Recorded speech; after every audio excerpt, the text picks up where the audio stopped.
The story begins on a deserted road. An unknown car is parked on the side. Its engine's still running, but no one is inside. To understand what happened, we go back a few hours earlier. We see four friends who decide to spend some time together, knowing they may not get another chance to meet for a long while.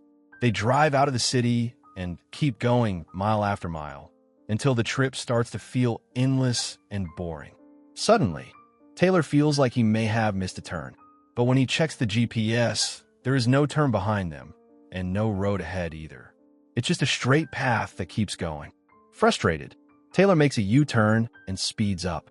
Moments later, bushes appear in front of the car, and suddenly the road just ends. What makes it worse is that they clearly drove in on the same road, but now the area is covered by a dense forest. Taylor can't believe what he's seeing, so he steps out of the car to look around. He searches the area, wondering if they somehow took a wrong turn again.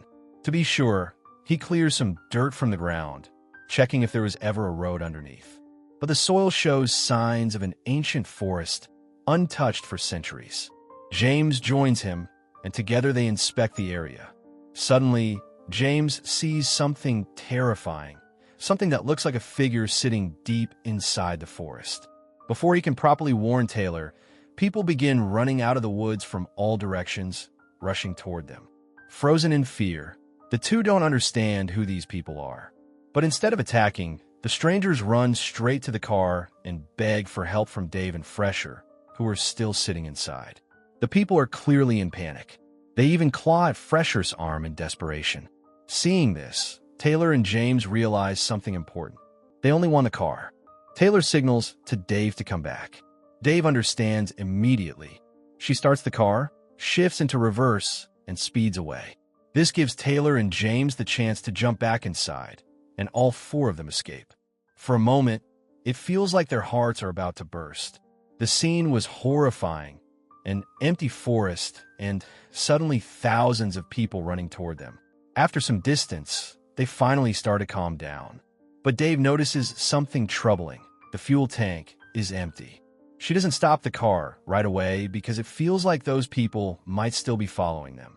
At the same time, blood keeps pouring from Fresher's injured arm. Eventually, Dave is forced to stop.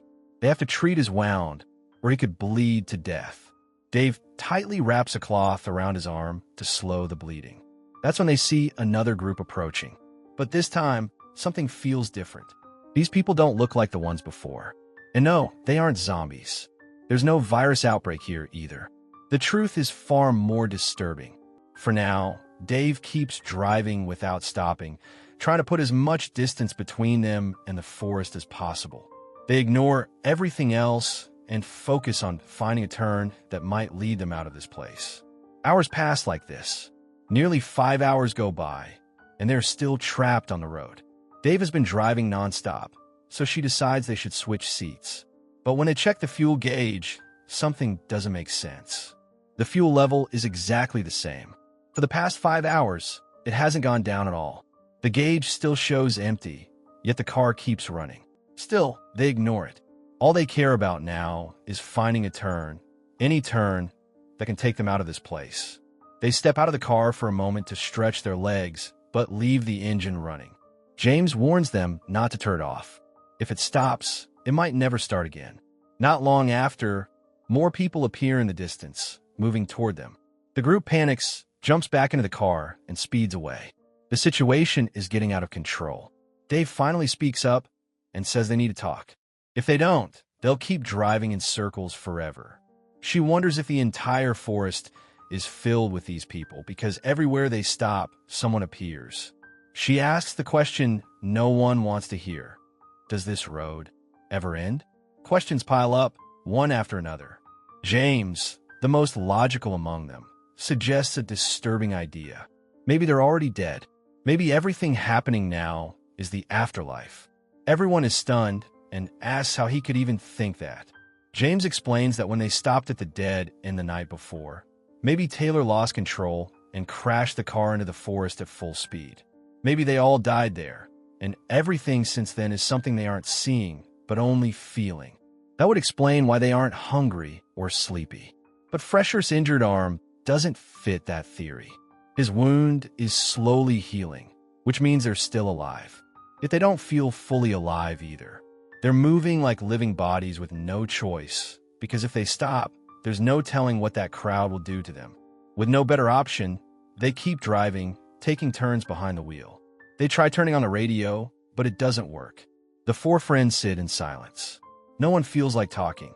Each of them is lost in the same thought. How did they end up trapped in this cursed place?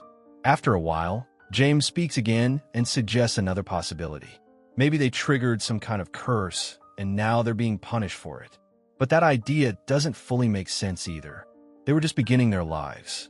None of them had done anything that deserved this. James tells the group that if they keep doing the same thing, driving endlessly just to survive, they will never escape. Either they need to find a way out, or they need answers. So they decide to start testing what's happening around them. They stop the car in a forest and begin honking the horn. At the same time, they start a timer to measure how long it takes for the crowd to appear. They quickly learn that they have exactly 1.5 minutes before the people arrive. That means they have 90 seconds to figure out what this place is or how to escape it. Dave comes up with a plan. They need to use this time wisely. So they begin stopping the car again and again. Each time, one of them either steps into the forest or tries a new idea. But nothing works. They're still trapped. Finally, they decide to do something different. They choose to interact with the crowd itself. Once again, they stop the car. This time, Dave keeps the car in reverse, slowly backing up to buy them more time. When they step into the forest, they see several people lying on the ground, completely still. They lift one woman up and start asking her questions. Who is she? What is this place? But she doesn't respond at all. The moment the 1.5 minutes are up, everything changes. The woman suddenly starts screaming for help. At the same time, the rest of the crowd rushes toward the car, barely manages to get inside before driving away. Still, nothing actually happens to them. That's when Fresher starts to believe they might be trapped in a time loop. To test it, he places a piece of wood on the road, hoping they'll pass it again and confirm they're driving in circles. But they never see it again. That means this forest is massive and deeply mysterious. And now, they're completely trapped inside it. The car keeps moving, but everyone is exhausted. They stop from time to time, talk a little, and notice something strange. None of them seem to be aging. It makes them wonder if time itself has stopped. One day, they spot another car parked on the road.